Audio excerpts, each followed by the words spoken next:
Hey everybody, welcome to episode 46. Today's episode I'm going to talk about some more Iron Maiden. I'll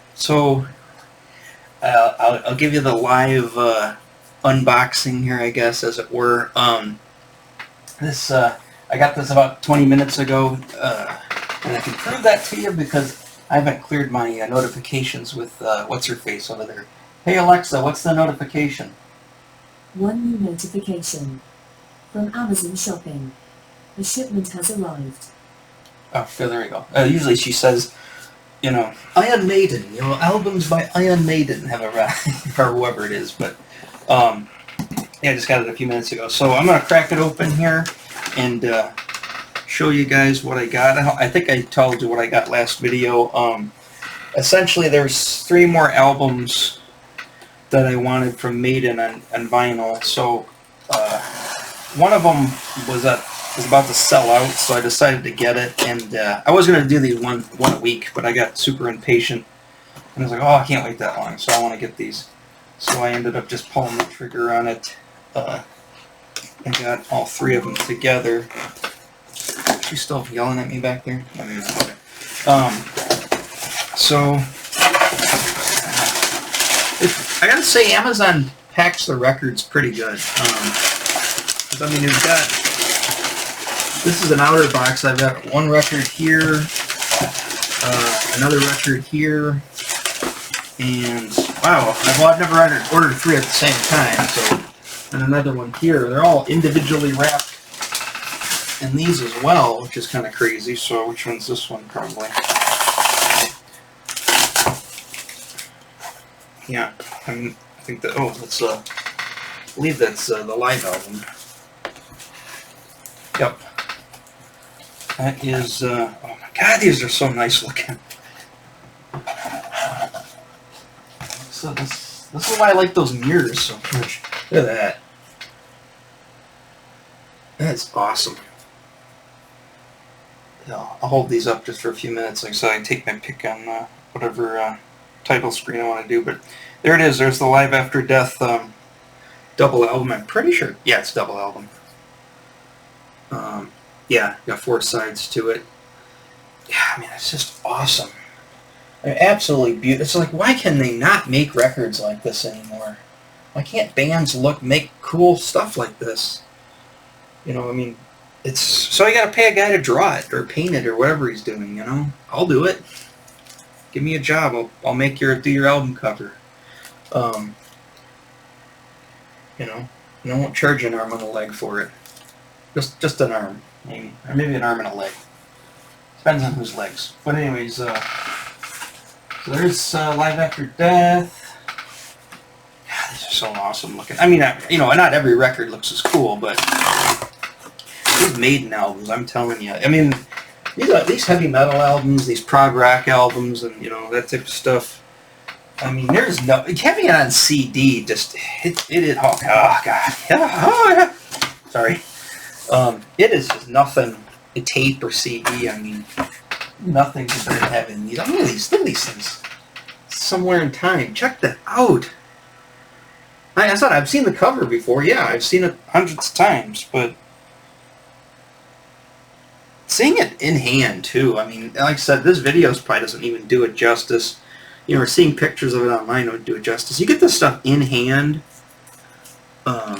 This is like I had with the action figures. Same thing. I mean, actually, I have an action figure to talk about. It's not really an action figure, but it's a figure.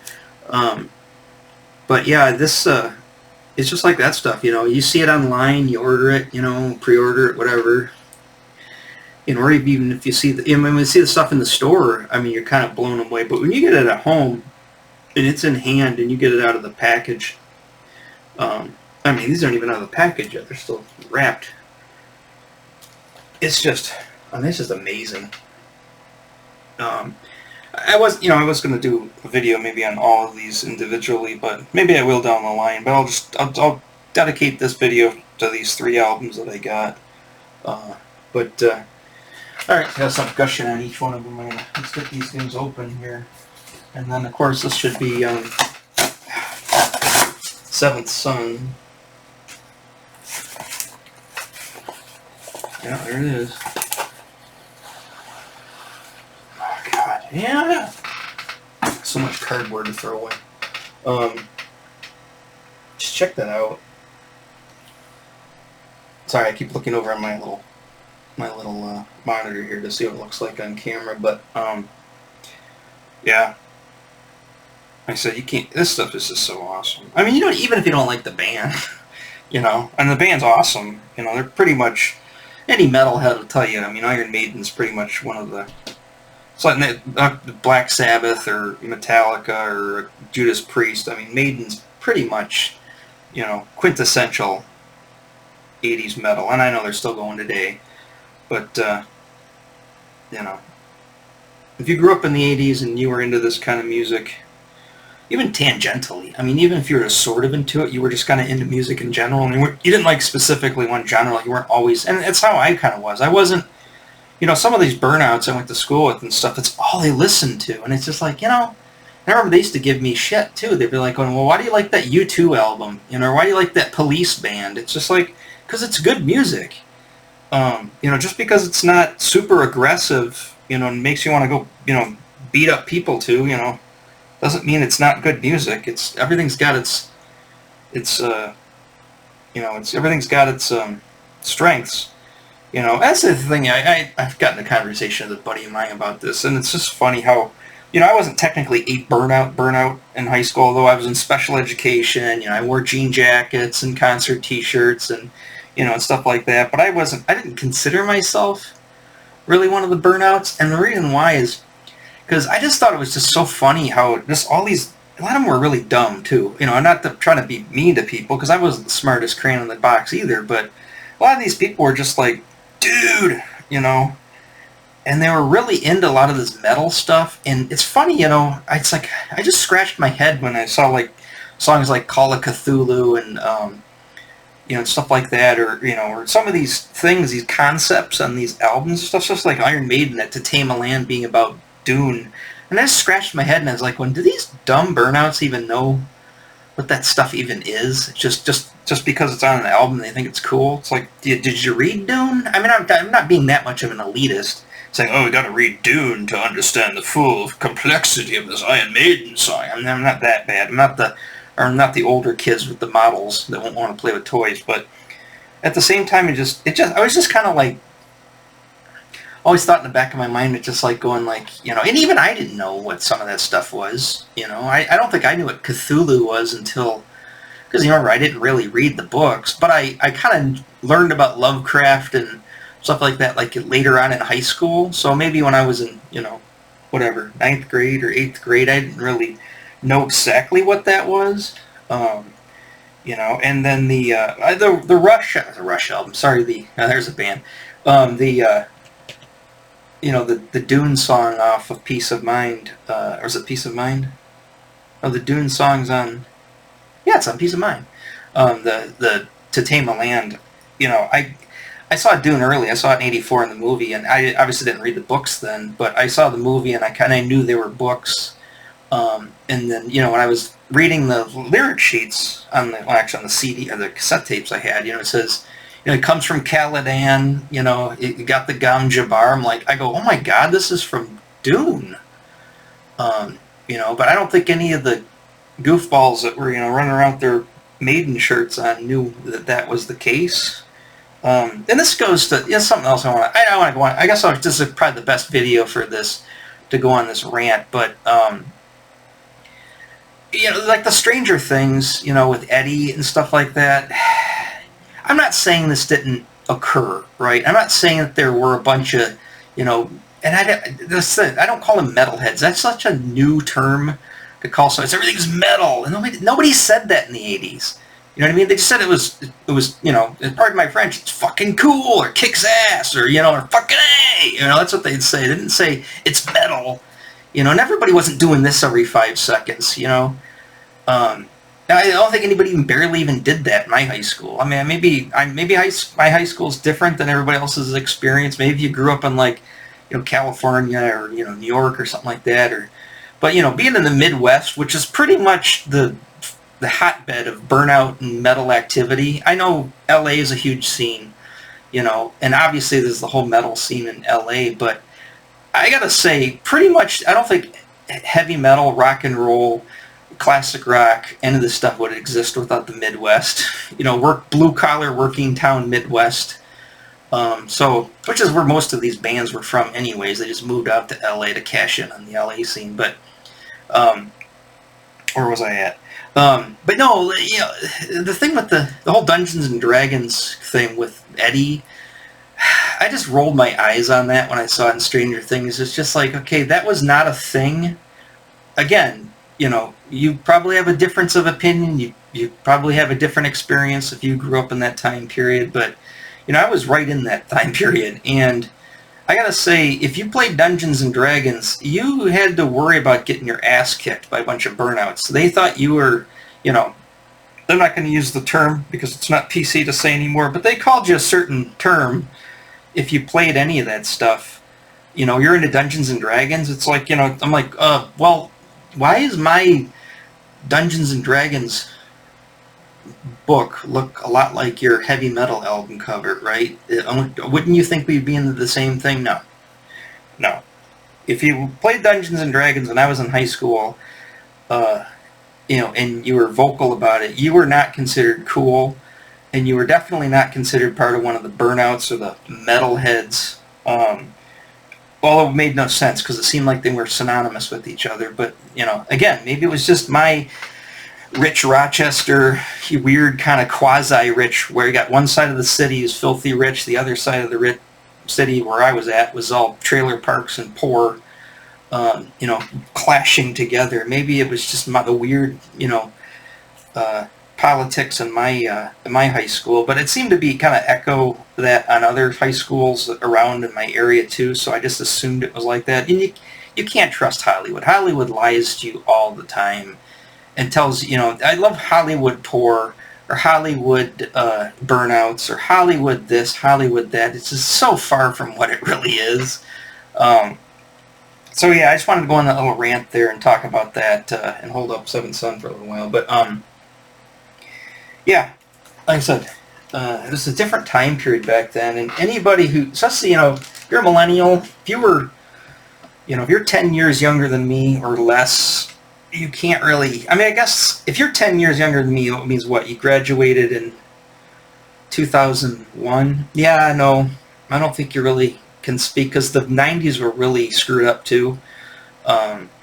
You know, everything, and like I said, that's when everything that was considered geek culture became mainstream in the 90s. So anime was popular in the 90s. A lot of gaming, you know, cosplay started in at that time, convention going, comic books, all, yeah, comic books becoming mainstream with, you know, everybody and their brother trying to put their college kids through college by buying the death of Superman. And the 90s was a completely different time. So if that was your childhood, was the 90s, I don't think you had the same experience, you know. And of course, if your childhood was the 2000s or, you know, the 10s, you're definitely not going to have that same experience that we had, you know. And the same thing, I can't speak for the people that were in the 70s. I mean, I can kind of sort of guess, because the 80s seemed to be sort of like just a slight extension from the 70s, but there was a lot of ideological differences and cultural differences, you know, and generational differences. But by and large, it was kind of, well, I'd say the late 70s was more indicative of the 80s and then the early 80s. But yeah, that time period, you know, if you're not of that time period, you probably don't, I would say, hands down, unless somebody's told you, you know, or you watched it or you read it or you got the knowledge secondhand, you don't know what it was like. And I'm not saying it was like, you know, Vietnam. Like, you don't know what it was like in the 80s. It was like Nam. I mean, I'm not saying that. But you know, it was just different back then, you know. I think there's a lot of things I could talk about the 80s as far as that time. You know, one thing I think is kind of funny is the whole stuff about the crime, I think, in the 80s was, and this thing was like, you know, like I said, I'm going to sound like one of those guys, but, you know, you went out and you went places, you know, you were out all the time. You got on your bike, you know, just like that part in Stranger Things is right. You got on your bike and you left and you didn't come home till dark. But the problem is, you know, I don't think that, you know, there's a lot of things going on that I don't think goes on today, especially like in Rochester, because Rochester's changed so much. It was Rochester, Michigan, not Rochester, New York, but it's changed so much. I mean, like I said, you go down the Avon Park, the municipal park downtown, you try to go from one end of the park to the other as a kid in the 80s on your BMX bike. This is what you had to you came across burnouts that wanted to kick your ass. You came across drug addicts that wanted to get you high and sell you drugs, or even just give you drugs just to get you part of their clique. And you had people who wanted to put you in their station wagon and do unspeakable things to you as a kid. Luckily, I wasn't that pretty of a child, so nobody really wanted to do unspeakable things to me. But there are a lot of kids out there that, got attacked going through that park. If you go to that park nowadays, the worst thing you're going to have is, wow, somebody's Tesla has got a dent in it.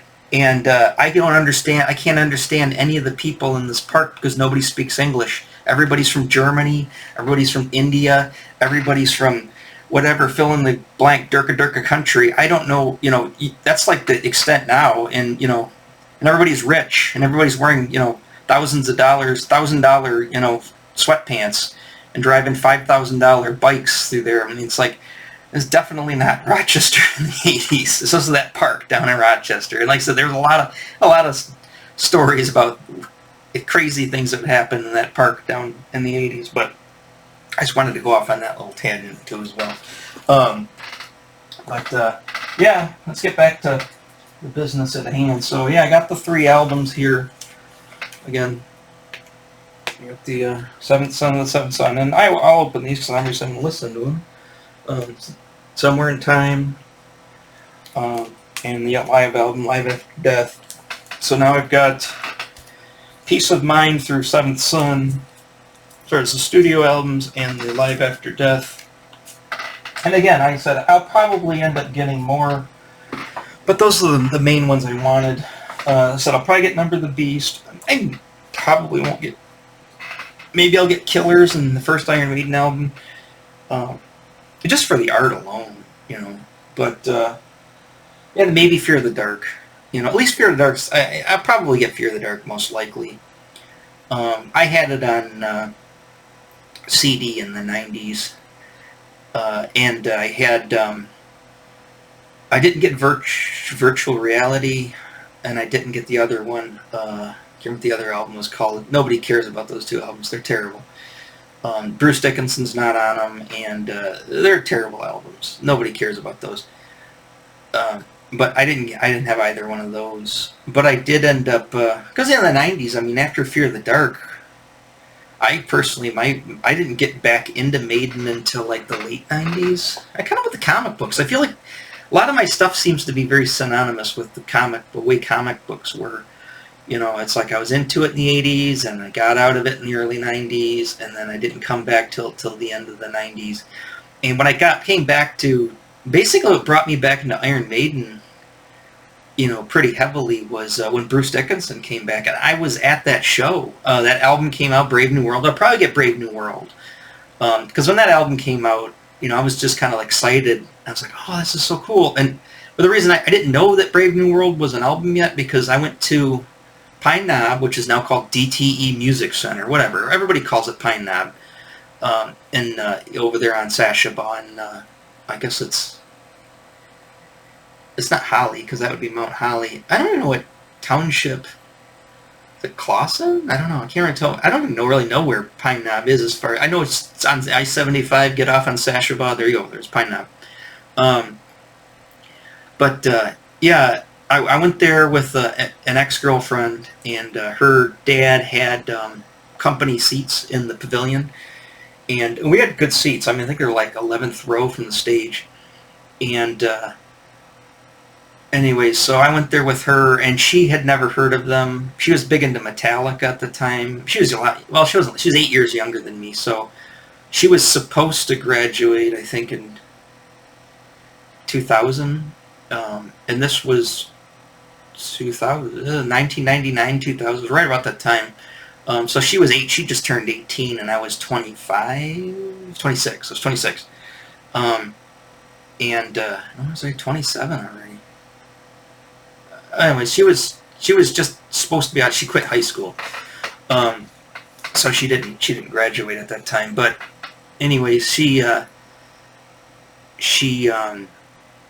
went to we went to this this concert. We brought her younger brother, who was, I mean, he's almost 40 now too. That's crazy.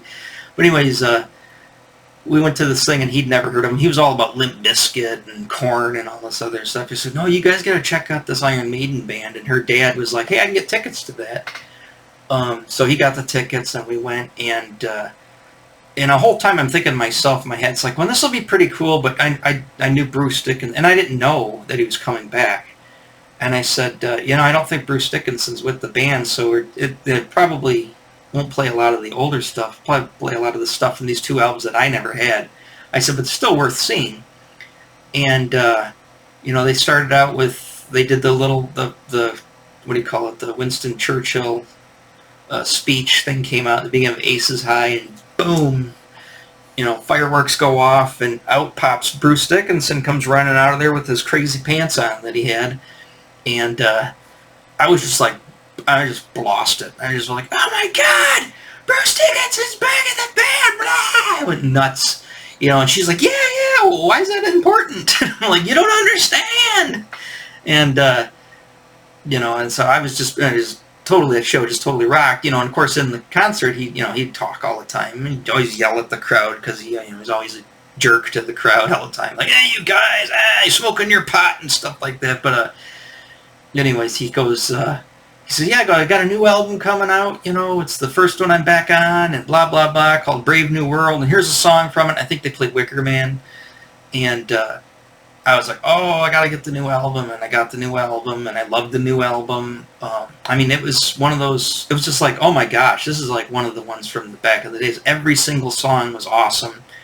The cover was pretty cool. The cover was, I like it, but at the same time, it wasn't as cool as the older covers. But, I was just like, I was pretty blown away by that. So, it was just, and I hadn't seen Iron Maiden live in concert since, I believe it was the Seventh Son. I was in high school, so I think the Seventh Son came out in high school. It might even been before the Seventh Son. It might have been after, somewhere in time. And then I saw them where did they play? They played Kobo? I saw them with some old, this is like when I saw Rush. I saw them with some older kids, that were like, so I wasn't a senior, so I must have been, when did just look at the album, when did Seventh Son come out? 88, okay. No, it might have came out, because I don't think I was a freshman in 87, and then, and 88, so, and I'm pretty sure it was when we saw the concert. I still think I was in 10th grade. I still think I was in 10th grade. Yeah, so I think this album was out. I think this is the one I saw. That was the concert they were promoting. And that was the first time I'd ever seen them live, was that concert. And I was pretty blown away by them then. And that, I kind of thinking that was at Pine Knob, tell you the truth, because I know there was it was at Pine Knob. That, it was at Pine Knob, because Halloween opened up for them. And that's when I learned about Halloween, another band I'm going to have to do with, when I get those 2 albums, Keeper of the Seven Keys, Part 1 and 2, because those were 87 that those came out. I remember, because those albums came out when I was a freshman in high school. And I remember going, Keeper of the Seven Keys, Part 1, I think, was 87 and 88. I know the second one had come out because I was in the second semester in 9th grade, in that creative writing class, and I had the tape in there, and I remember showing somebody the tape, and they were reading the lyrics off the sheet. I think they had a Walkman with them, and they were playing the Walkman on the tape to listen to them. They had never heard of them. But I believe that album was brand new, Keeper of the Seven Keys Part 2. So I think Keeper of the Seven Keys was from 87, I think. I'd have to check on that. It might be 86. But regardless, they were still a fairly new band. They're a German band from Hamburg. But they were on tour with Maiden, and I believe it was the Seventh Son tour and it was, and I was in 10th grade, first semester, I think, in 10th grade when I went to that concert. So that was definitely when yeah, I remember that pretty vividly. But and again, same with Keeper of Seven Keys Part 1 and 2. If you listen to those albums, it's pure D&D. I mean, it's all fantasy and, knights and putting on your armor and fighting demons and all this stuff. I'm like, okay, this is all Dungeons and Dragons. It's like, how does now, granted, I don't think any of the burnouts that I went to school with knew who, because like I said, this one burnout girl I was talking to in that creative writing class, I don't think she knew who they were either, so they were pretty fairly new. I think they had that video, the I Want Out video, and it was on Headbangers Ball on MTV, but I don't think a lot of the burnouts that I was in special education with knew who Halloween was. But I mean, if they did, it's just like, okay, how is playing Dungeons and Dragons, quote unquote, the F word, and why is listening to this heavy metal album considered cool? I don't get the disassociation there, the dichotomy there. It doesn't make any sense to me. But that's how these kids were. High school kids are stupid.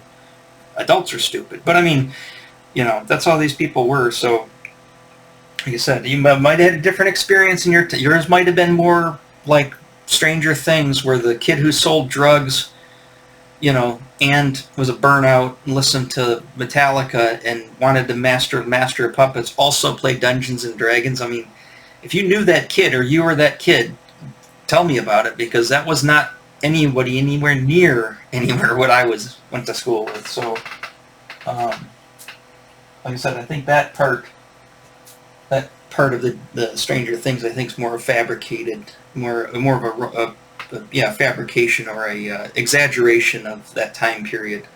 A lot of things I found. There's a lot of things in that show. I mean, I liked Stranger Things. That was great. I haven't a problem with the show.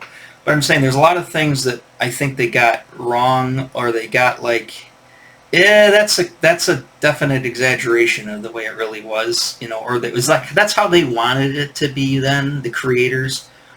But it's like, that's not really how it was for the most part then, Well, some stuff they did get right.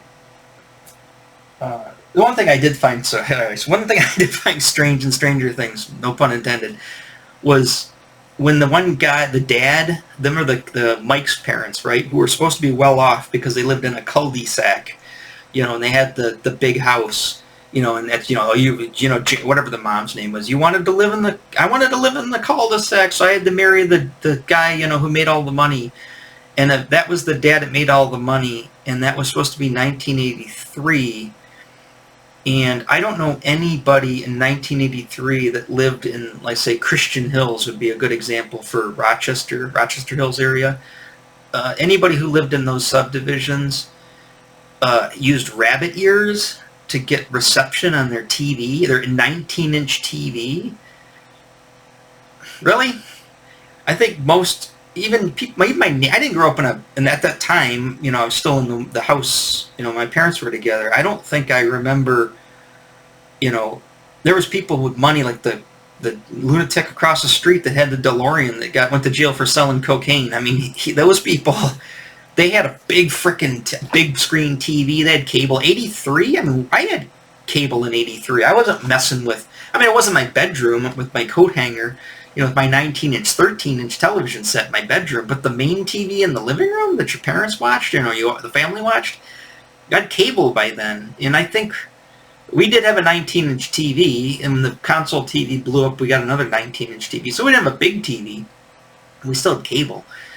So you're talking about the rich kids in this show having to use rabbit ears to get, so they could, he could get reception watching Masters of the Universe or He-Man in their living room or their family room. Just like, I think you're just trying to show that, people had to do that at some point, use coat hangers and use stupid antennas to get reception in, right? But that family, no. I mean, the other kid, what's her face, Winona Ryder's kids in her family, I could see them having to do that. You know, because they were supposed to be kind of like the poor kids or whatever. Or I could even see Hopper doing that, you know, just because he probably didn't, you know, he's more worried about cigarettes and smoking, you know, than whether or not he's got, you know, really good reception on his TV. I could see him having just a crap TV, but that family, the cul-de-sac family, having to do, no, that wasn't a thing. Most of the people, especially in my area, and they can't tell me that Rochester Hills, Michigan was more affluent than wherever that was supposed to be, or which is essentially everybody who lives in Hollywood and California. I mean, those people had crazy amounts of money. I don't think there's anybody in Hollywood or Beverly Hills or Los Angeles with money trying to get reception on their TV with rabbit ears in 1983. No, just didn't happen. Yeah, sorry, I had to go on. This Iron Maiden's just brought out the ranting with me, I tell you. But again, I'll show you the albums again, and I'm gonna move on here. Like I said, I'll probably do more videos once I listen to these again. I mean, I listen to them all the time, but I mean, just listening to the vinyl and really soaking it in. When I'm sitting here working, I got my Audio Technicas, my open ears, my open backs, and they really are awesome. You know, it's funny. I've got a preamp in that Audio Technica turntable. Now, again, it's just the basic entry-level Audio Technica, and it has a built-in preamp. And the Yamaha receiver, from all the reviews and watching the videos, they specifically said that the Yamaha 200 or 202, 202, I think is what it is. I guess I could look at it. Yeah, 202. It's got a really nice mid-range, and it's not super bassy and it's not super trebly, so it's non-aggressive. And now I got to say that these albums, as rocky as they are, Iron Maiden doesn't have an overly aggressive sound to them. It's not like listening to Master of Puppets or Ride the Lightning. A lot more aggressive sound. And they said that the Sony, which is I think the Sony 109 was better for like aggressive music, but I think what they were meaning was more like hip hop and a lot of bass, drum and bass stuff. I don't think they were referring to it as in metal as well, but they said it's more of an aggressive sound. So I would like to hear the difference between especially like the Maiden albums, between the Yamaha and the Sony. I'm not going to buy both of them, but I would like to hear the difference and make my own decision which one's more. But regardless, my point is that even with these headphones are also very nice on the mid-range. They're not overly bassy, and they're not. People say that they're over trebly. I haven't found them too overly trebly. Now, my Yamaha only has two adjustments on it. It has bass. It goes from 1 to 10 in 2. So you go 2, 4, 6, 8, 10.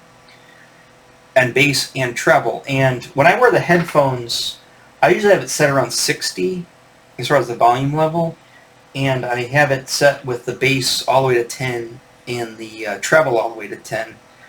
And I find it to be pretty crisp and very, I mean, it has a nice sound stage, as they call it, being an audiophile, or pseudo-audiophile. But it's not overly aggressive with this stuff. So I would like to hear the difference between something. But again, Maiden is not, I mean, they do fast music, and they've got some pretty rocky stuff, you know, and their guitar leads are crazy and over the top, but I wouldn't consider them overly aggressive. And I think that's also why they kind of appealed to me, is I wasn't really a big fan of the overly aggressive music. Like Metallica's overly aggressive.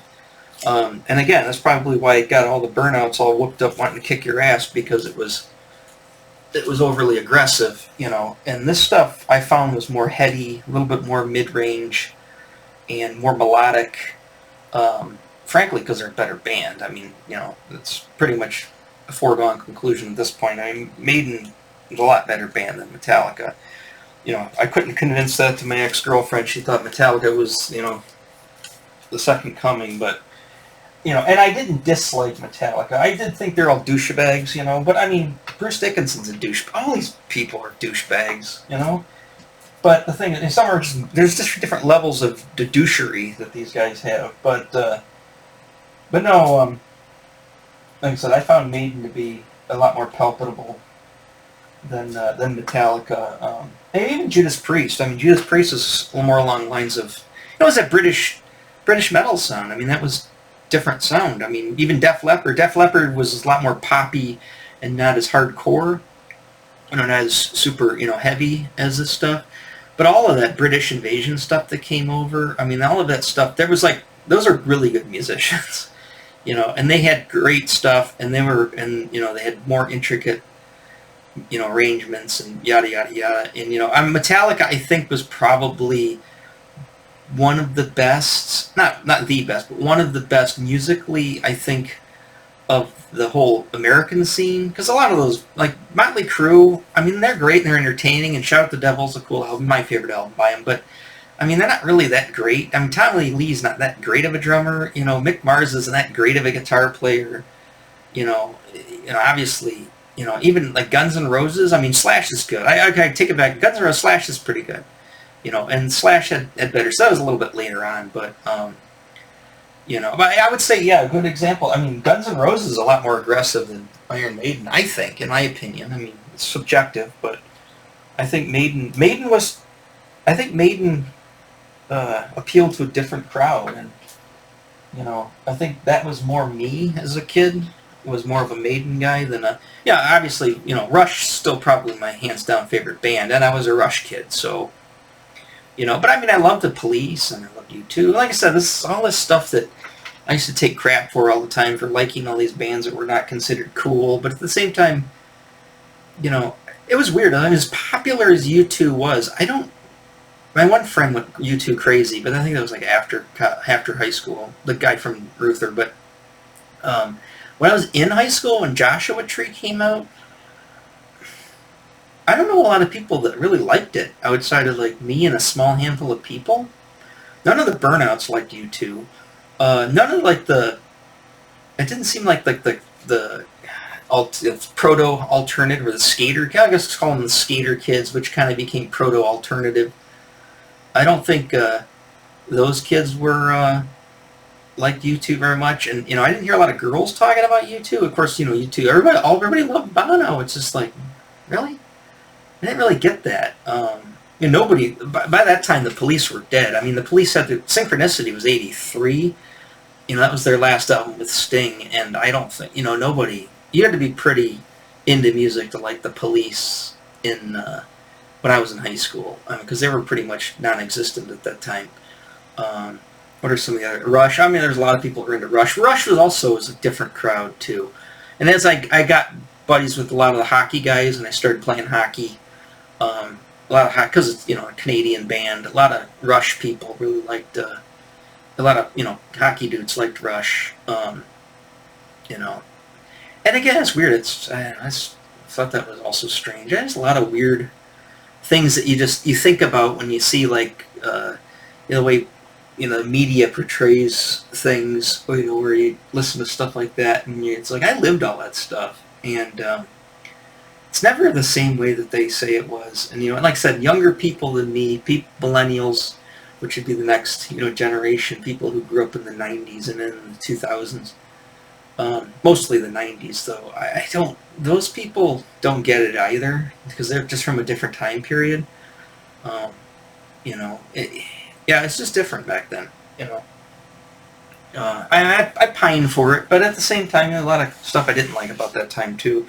But alright, before I go, let me touch on a couple of things here. I don't got them all, but I got 3 of those, John Carter books, the Mars books by Edgar Rice Burroughs. I've got there's the first one, Princess of Mars. Again, I hate those stupid stickers, and I don't want to pull it off because it's going to rip in the cover. Excuse me. Warlord of Mars, and that's book 3 and book 5. So 2 and 4 haven't come yet because they're supposed to come in a separate shipping. It came from a different warehouse, so I think they're supposed to be here tomorrow. I'll wait and do. I'm also going to wait and do my Mars video after at least I get most of number 1 kicked out again, because it's been a long time since I read this, and I said that Thuvia was, I think book 4 is Thuvia. I only read 2 of these books. This is one of the ones I read, but I said it's a pretty thin book. I mean, it shouldn't take, like I said, I read slow, but still 158 pages. What's that first chapter look like? I hope it's on a 50-page chapter. No, it's 16 page. That's what they should be. But yeah, I'll pour through this one, and I'll, I probably won't wait till I get it finished. I'll probably just get into it, I'll start remembering things that happened to it, and I'll do my video on the Burroughs books. I like to do on Pellucid. I'd like to read Pellucid books again too, as well. I read all of the Pellucid books, and I read the Moon Maid. I never really read any of his Tarzan books. I just didn't. There's so many of them. It's like Conan. There's so many Tarzan books. It's kind of hard to read them all. But might touch into that. But like I said, I'm kind of rediscovering my Burroughs again. I got pretty heavy into it, but I was more from the Pellucid side, just because I liked all the Frazzetto artwork that was on it. I mean, he did artwork for the other books too, but so anyways, so that's on its mark. Okay, so this thing, I'm not, like I said, I'm not really buying a lot of toys anymore, but I had to get this. She's actually in one of the recent comics that I'm doing, and this is not 80s, this is 90s, so I'm gonna touch a little bit on my stuff that I did like in the 90s. It's the best place. I'm just move the camera. So, and I don't want to use her. She's gonna fall over. Let me use Oh, here's a good example. We'll use Warduke. He's pretty. Won't fall over.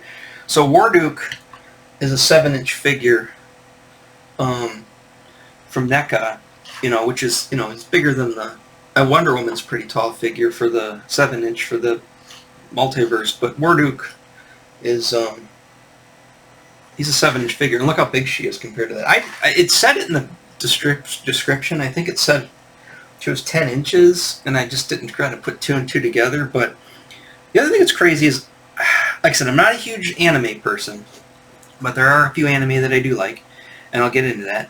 I mean, I kind of got into that before, but I'll get into why I like Sailor Moon. Obviously, there's a reason why everybody likes Sailor Moon. But what do you call it? Sorry, this is when editing would come in when I'm drawing a blank. But I saw this online, and again, I said I was going through and I found, because I had to get some reference material for her to put her in this comic, and I came across this, and I was like, oh, that's really cool. And I was like, oh, these are really neat. I'd like to have, and I still now I kind of really want all of them, but I really only, Sailor Jupiter's always been my favorite. Again, there's that green thing going on. I don't know if I was talking to you guys about that. Yeah, I was talking to you guys about that. How it seems like all my favorite female characters all have some kind of green, whether it's green skin, green costume, you name it. But, so anyways, I saw this on there, and the problem with most of these anime figures is they're always astronomically priced. It's just like, they're crazy price. And I'm like, really? It's like, I don't really want to spend, $500, even if it is a cool looking one. But I think I got her, she was on sale at the time. I think she's back to normal price, but she was on sale on Big Bad Toy Store for $19.99. I was like, 10 inches? $19.99? Now, obviously they don't articulate, but let's be real here. I mean, I don't think Warduke's ever been out of this pose since I got him, so how much articulation am I really doing with these figures? I'd rather it just stand up and stay in its pose and not fall over. But, so anyways, I saw this, I'm like, well, that's a really good price. I wonder how good it looks great from the pictures. And you know what? When I got it, I'm telling you, you get the stuff. I'm going to go to the website, too, on Big Bad and show you, but these pictures do, it's just like all of this stuff. And just like I was talking about with this stuff, too. I mean, it doesn't do it any justice. When you get the stuff in hand and you look at the stuff, it's just like, oh my gosh, these are really amazing. It's the paint and the the detail. I mean, this is spot on. This looks just like the character from the show. And I've had Sailor Moon and I've had Sailor Jupiter figures before, and I had like smaller. I never had one this big. I had one smaller, big, and I had those Bandai dolls that they put out in the 90s. And I didn't have all. My buddy had all of them. I only had Sailor Jupiter and I think Sailor Mercury, but those were pretty crappy, they're okay. But these things, holy crap! I was like, wow, they're that cheap. I mean, even at full price, $25 or $23, whatever, $26, I think. even at full price, I'm like, I'm half tempted to get all of them, to have the whole set of Scouts, Sailor Scouts, just because they look so darn good. But yeah, so my thing with Sailor Moon is, this is my story with it. So, like I said, I did my video on the anime, and I was pretty much out of it by whatever, I mean, I guess I sort of kind of was into it into the very early 90s and throughout high school, because I'd go to Tora Tuesday and stuff, but, and then, I guess 93 is kind of when I got out of, like, Marvel and DC and mainstream stuff, and, I kind of, and there's a couple of anime that I kind of liked, but I still kind of just liked the stuff from the 80s still at that time, and, I was more into wanting to build, like, the Gundam robots and stuff like that, stuff from, like, Hobby Japan, or even, they had a bunch of, like, not scratch build kits, but they had, like, these vinyl kits of the figurines that I thought were really amazing, and I was like, oh, I really like to have those. But this didn't exist yet, and, I went away to the Army, and when I got back, I was working midnights at a job, and this has been sort of been 95, yeah, 95, I think. 95, 96, somewhere around there. Whenever I think this aired in 95. But I got back from the Army, and this is back when they still kind of sort of had Saturday morning cartoons-ish, kind of. And I remember a buddy of mine called me up and said, I don't know if he called me up then, but I was talking to him, and he says, hey, you watch this show called Sailor Moon? It's on whatever channel. It was channel 50 at the time in the Detroit area. And I said, and it's funny because I don't know if you know who David Sylvian is, but my buddies at the time in 93, 92, whenever I moved in with those guys, they, one buddy was all into this David Sylvian guy, and I could have sworn when I heard the name Sailor Moon, I thought he meant, so when I heard Sailor Moon, I'm like, when the David Sylvian album, Sailor Moon? For some reason that stuck in my head. And that wasn't the case. Actually, the album I'm thinking of by David Sylvian was Rain Tree Crow, or it was Something Moon, or it was a song called Something Moon, Silent Moon, or something like that, off of Rain Tree Crow, I think was the album. I'm not a big David Sylvian fan, so I couldn't tell you, but. And then when I heard Sailor Moon, it just sounded like, that sounds like something off a David Sylvian album, which I don't really know much about. But and my buddy's like, no. He says it's a Japanese animation that's come over.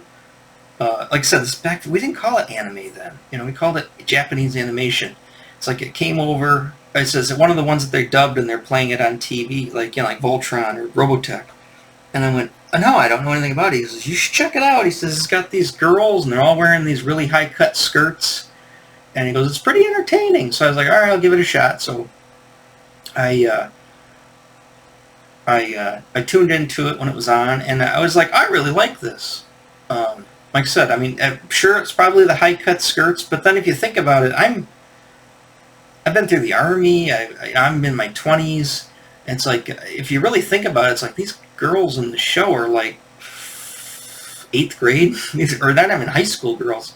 But I guess it's the TV world. You didn't really think about it that way. But I just thought, oh, I really like these girls in their high skirts in the show, and I like the voice acting of the American dub. Of course, everybody, oh, the Japanese is better, whatever.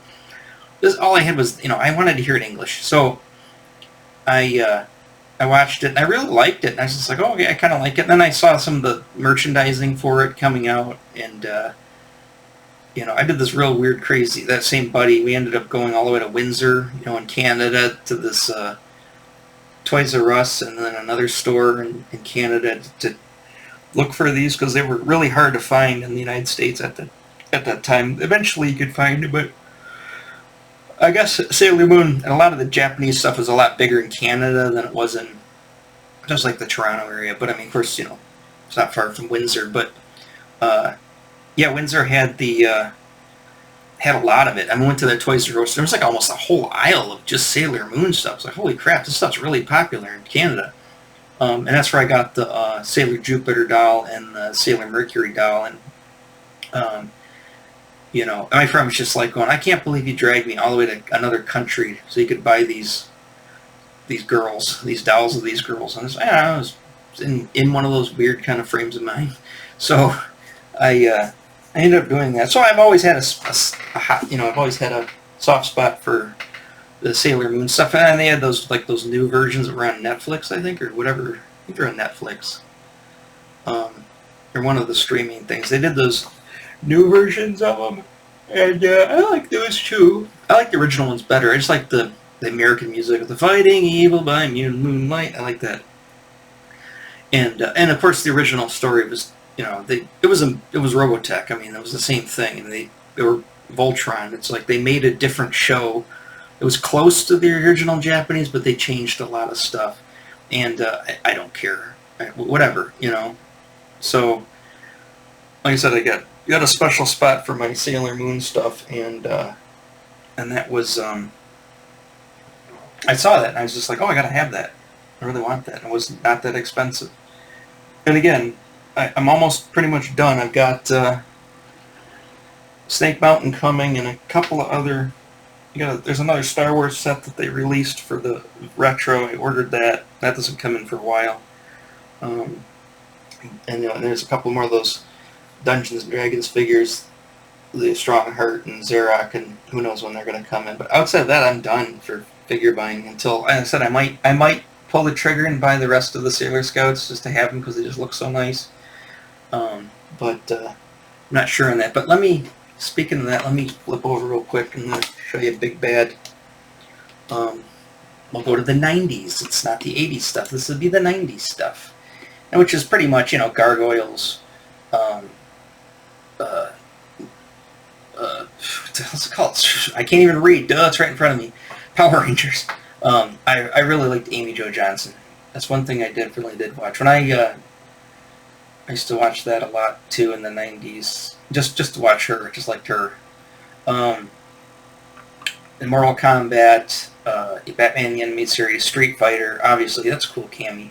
Cammy's also. I'm doing this kind of crossover comic event thing in my mainstream comic, and I'm kind of working on putting some of the 90s characters into it. So, you know, ask me about that, and I'll tell you about that later. But so anyway, Street Fighter, and then of course Sailor Moon, and there's Final Fantasy was big too. Just curious, you know, the X-Men, that 90s X-Men, that new X-Men 87 is supposed to be out pretty soon. Cowboy Bebop. I was just curious to see what all the stuff they consider. Ghost in the Shell. And see, Ghost in the Shell is... I'm not a huge Ghost in the Shell fan, but that was what a lot of people liked in the early 90s, was that Ghost in the Shell. That, and then I also did not like Evangelion. I just couldn't get into it. And my friends thought I was crazy who were into it. They're like, how do you not like this? I'm like, I don't know, something about it, I just don't like it. I don't know what it is. Couldn't tell you... Well, I didn't know anything about the show, so again, I couldn't tell them why I was turned off on this at first. But when I started to get into the show a little bit to find out what was going on, I really do not like Shinji or whatever the main character is. He annoyed the living piss out of me. I could not stand how whiny he was. He's totally a turn-off for me. But let's see, where are we at? We're to Sailor Moon. So let's go to Sailor Moon, and let's go to, what's this company called?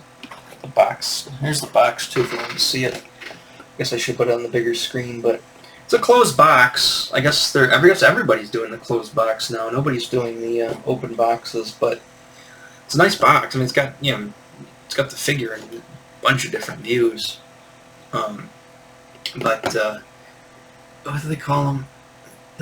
What's this? Bandai Namco. Oh, it's Banpestro or Bonpestro. Bonpestro.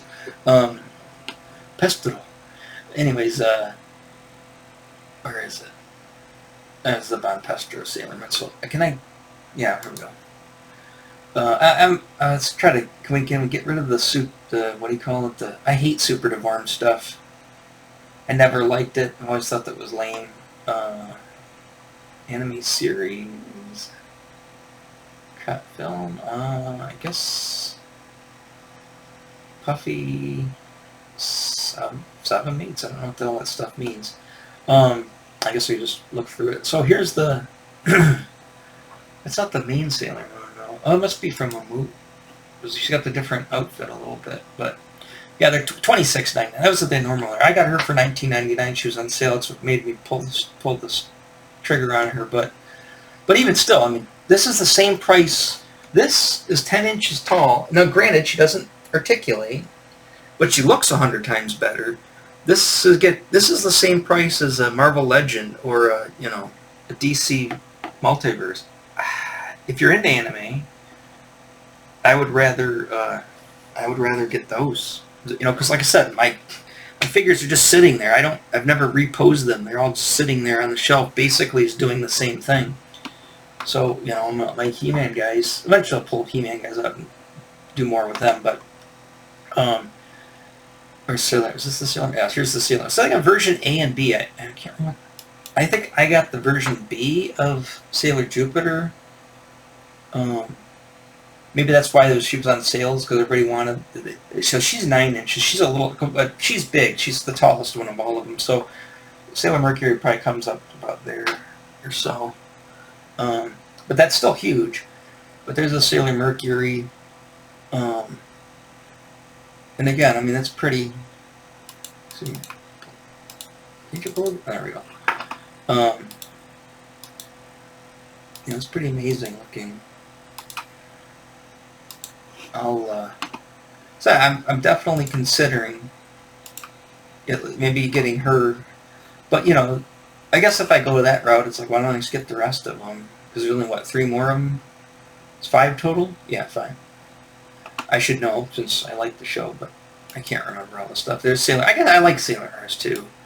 I mean, I like red and I like the dark purpley hair. I mean, that to me is anime here. That kind of color and that style.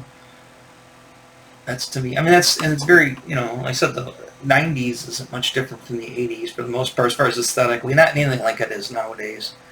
But yeah, she's $26.99. So I guess for another $80 or something, I could get, or more than that, another $100. Again, I kind of want to wait for a price, at sale, or see if I looked on Amazon. Amazon actually wants more for them, but. And there's version B. That's one I have. I don't. Yeah, she's back up to full price. See, they were some of them. Now that these ones are, that one's even more off. I think mine was whatever $19.99 is. It was like 38% or something like that. Again, I don't care about the deformed ones. I'm also not huge on the. It's Eternal Glitter and Glamours. Was that the show it was on? I can't remember. It's weird though too. It's just like I don't like a lot of girly stuff, but for some reason Sailor Moon I like. Obviously, it's girls in really, really tight or really short mini skirts, but I really like. I think she looks Sailor Uranus. She looks pretty cool. I like the short hair on her too, but they've got them too. I probably won't go that far and get all of the extended ones, but in Neptune, I did have a small Neptune back in the 90s. But I think these are great looking. There's Sailor Venus. I think they all say version B except for that one. Yeah, Sailor Venus is really cool. I think it's all of them, wasn't it? Yeah, because I showed Sailor Moon. But the Sailor Moon was. This must be the Glitter and Glamours. I think that was the show that was on Netflix. It was called Glitters and Glamours. Sailor Moon 2. So I don't have a Sailor Moon 1. And they have 2 versions of her. I think I don't know. It's hard to tell. Was she pointing there? I'm not a big fan of it. I like the stance better on that one, but... No, I like that one a lot better. She's doing the thing. I like that a lot better. I'm not a huge fan of that costume, but apparently that's the only one you're going to get, so... yeah, it'd be over... Yeah, full price would be over $100. I kind of want to set that $100 away for something else. I've been looking at this guitar I kind of want to get, but I'm not 100% sure if I'm going to be sold on that one as well. I might get the guitar, but as you can tell, I got my classical. They're actually like played. The guitar I was looking at was it's really weird. It's a solid body electric guitar with nylon strings and a classical neck, so I didn't know such a thing existed, and I found one, and watched some videos on it and stuff. It sounds pretty amazing. For me, it's the nylon strings all the way. I can't stand playing steel strings. I don't play super aggressively or play a lot of power chords like I used to back in the day.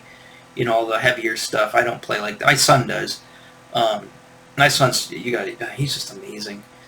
But I'm more into the old guy type of music. I like I said, my stuff I like to play is slow to moderate tempo. 4 chords. Maybe more than 4 chords, but pretty more melodic, more lyric based stuff. And that's how I play, because I like to play and sing. I'm not a great singer at all, trust me. I could barely sing in key. I need myself to get a, what do you call it, oh shoot, it went over an hour. I figured I did. Whatever they call those things that make you sing in key. Auto-tuner thing. Yeah, that's what I like to do, and it's a hobby for me. I don't have any aspirations of doing it. If I'm 50 years old, I'm not gonna be a rock star, or even a folk star at this point. So, it's just a hobby for me. But yeah, I got my eye on this guitar. All right, so let me give you my closing here. Again, I said, let's put Sailor Jupiter aside. What's her name? I can't remember her name was. Not Maya. What the heck was her name? I mean, they're, like Serena. The Americanized version. I don't know what the Japanese version of her name was. But, what was the name of the show? I remember Ray was Sailor Mars. Serena, I can't remember Sailor Mercury's name either. What the heck was Sailor Jupiter's name? I just like her. They're the live action Japanese one. I did watch that, and the girl who played her was, she was just something else too. Very tall Japanese girl with like brown hair, and I don't know, something about her I liked. She was like some J model or whatever. But yeah, like I said, the big thing I wanted to talk about was the albums here. So that's what I'm going to open them up and do a listening, and then they're going to go into the collection. And I'll probably go on to get some other albums from other bands for the while now. Wait, and maybe Number of the Beast will go on sale or something. But I need to get more of my Rush albums as well, and some Blue Oyster Cult. But yeah, so I don't know what I'm going to do tomorrow too. This is, what did I say? This was episode 46, so this is going to be a Monday. Yeah, I think this is a Monday one. I'm recording this on Tuesday of the previous week, so this will be the fresh new one for the week. So, all right. Again, just, subscribe if you want, like if you want, I guess more so than, I want you everybody to subscribe, but I think more things to interact, so start a dialogue, I want to talk about something, even if you just want to yell at me for, getting everything wrong and being a douchebag, just, hit me up, we'll talk. If you got something you want me to talk about, and something, spurs something, I might even make a video on it, who knows. So, give me some feedback here, I always like it, and see how I'm doing.